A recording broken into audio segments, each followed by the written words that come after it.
It's my own rush hour blue line car of the Bud variety.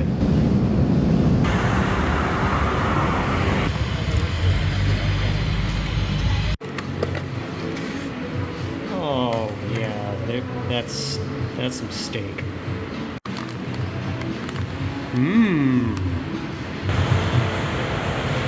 So I woke up today at 2:45, got to the Eau Claire airport, and then flew in a very small plane to Chicago, and then I've spent the rest of the day walking around, sitting on trains. My feet are very tired, my body is just out of it, so this steak bowl is doing my body right. Now, to supplement that, most sane people would spend the night at a hotel, but hotels are expensive these days. So today we're gonna do Hotel Amtrak. That is, we're leaving tonight from Chicago Union Station, and we're gonna arrive in Cleveland before the sun comes up, at about 5:30 a.m. if we're on time. No guarantee of that. Now, I could do this in a sleeper car. For $600, I could be guaranteed a good time. No meals though, and I'd still have to wake up, and who knows if I'd even be able to sleep with all the adrenaline from, hey, a train trip. So we're just gonna do this by coach. It was only about $70. As long as everyone on board is not watching videos all night and smelling good, I should be able to rest my tired body and then be only mostly a zombie walking around Cleveland. This is such a good steak bowl.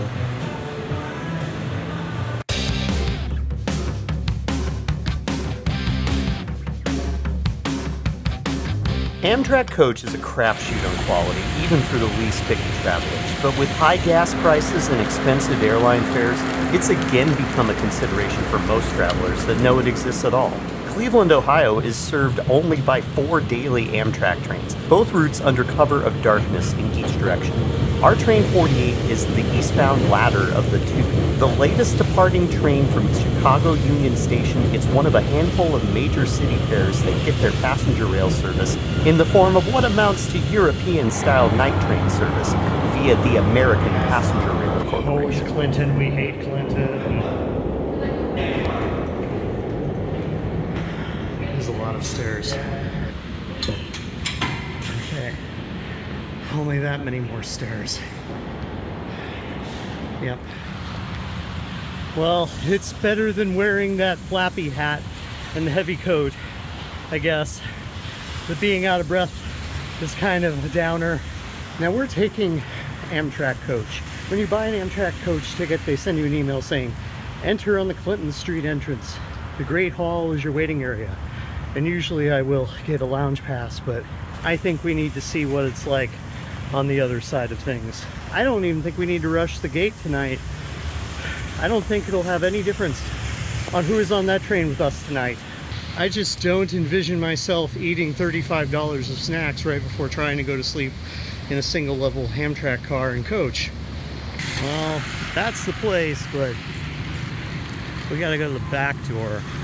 Or is it the front door, according to the email?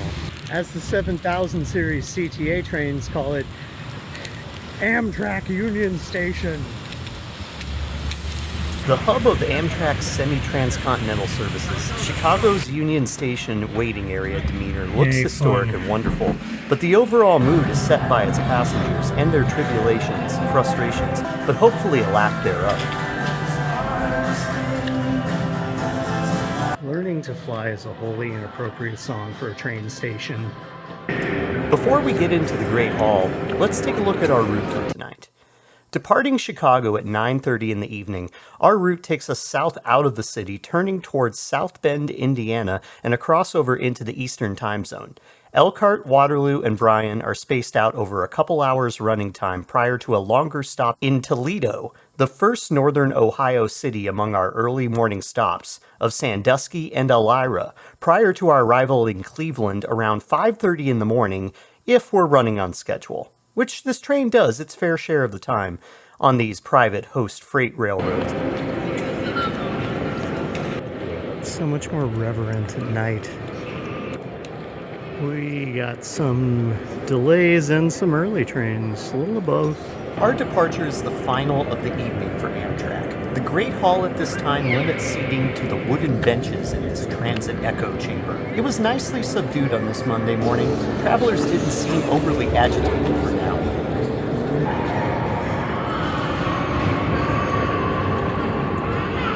Let's do this now before it's dark on the train and tired. Some might call the marble-lined emptiness cold, but my mind can wander around the facade of this 101-year-old building as if it were my living room, which after 18 years of riding with Amtrak, it certainly seems to be for me.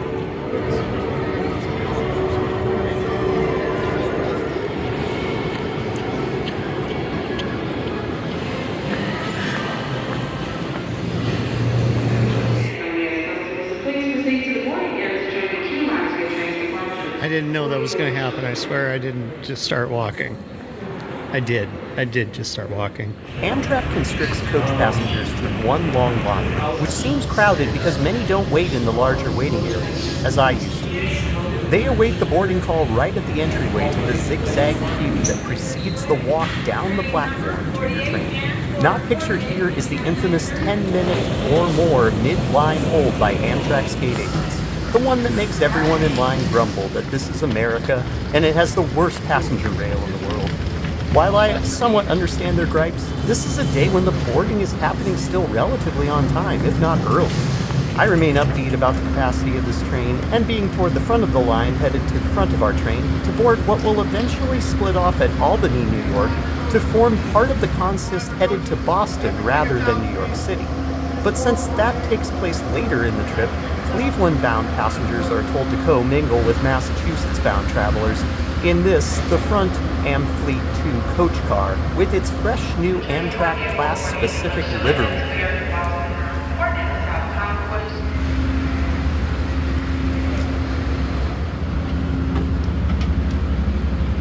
Hello, Cleveland.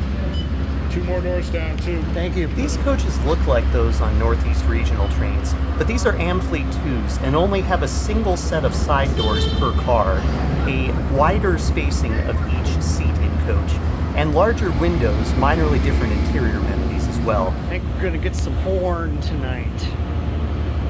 Cleveland passengers seem to number about a couple of dozen today, with New York We get and the new with livery upstate New first of York those being cars. popular morning and afternoon destinations as well. After the split in Albany, arrival in New York City happens to the back part of the train by mid-evening, and the front part into Boston typically by night's end with delays. I have just a backpack, as I'll be returning to Chicago tomorrow afternoon by air to complete a 2-day trip, with this being the overnight portion where I imagine I'll get a broken trance state, if possibly an hour or two of potentially deep sleep.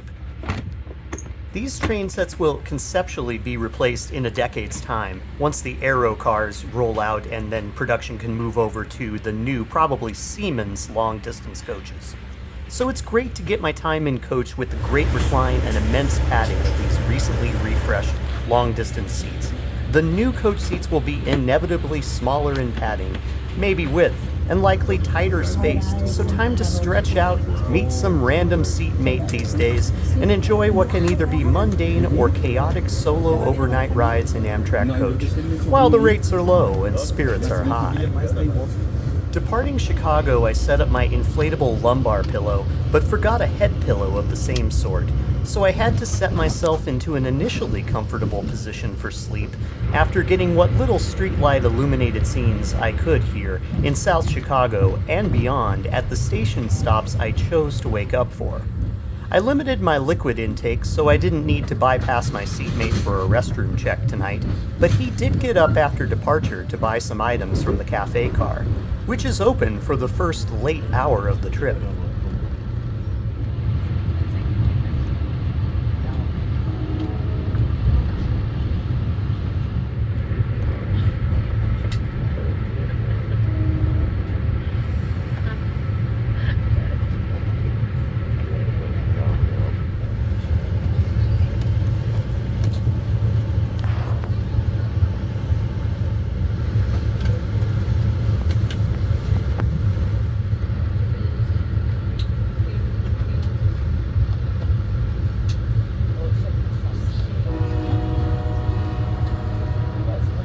On my last trip overnight in coach, my ankles and calves bore the brunt of the pressure point pain that often comes from sleeping semi-upright.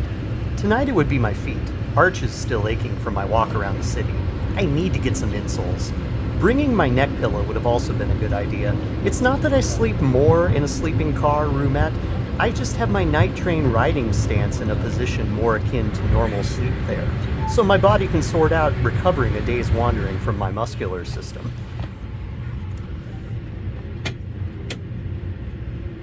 Welcome aboard Amtrak Lakeshore Limited, train number 38, 448, good service to Boston, Massachusetts, and New York Penn Station, Monahan Train Home. This is your Cafe Car attendant. The Cafe Car is now open and ready to serve. We accept all forms of payment, including Apple Pay and Google Pay.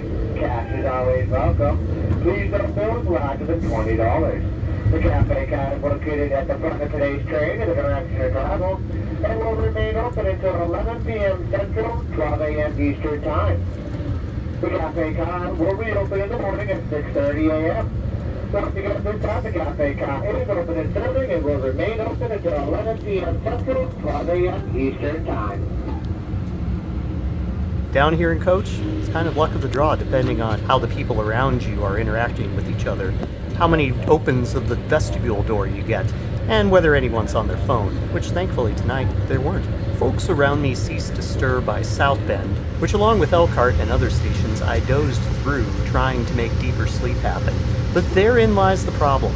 My focus toward where we were along the route, my awareness of stops for freight, and checking our on-time performance kept me awaking at about an hourly pace, never actually entering into deep sleep. This route, along with Cincinnati and countless other long-distance passenger rail-served cities, deserves a daytime train to supplement these overnight services. The Lakeshore Limited once ran an earlier schedule, but now doesn't see cities served by it in daylight hours until Buffalo at the earliest. Just one more train in each direction during the morning or early afternoon hours would help more folks use Amtrak on this route. Maybe once the Aero train sets out east free up coaches and locomotives, there can be consideration for this and other routes across the country. For now, my trance ends as the coach car attendant makes the rounds to ensure wakefulness among those of us alighting at Lakefront Station, just steps from the Rock and Roll Hall of Fame, the NFL Browns football stadium, and downtown proper, though it will be a short slog across the freight lines for me, and likely taxis or friends picking up in personal vehicles for most of the other normal passengers.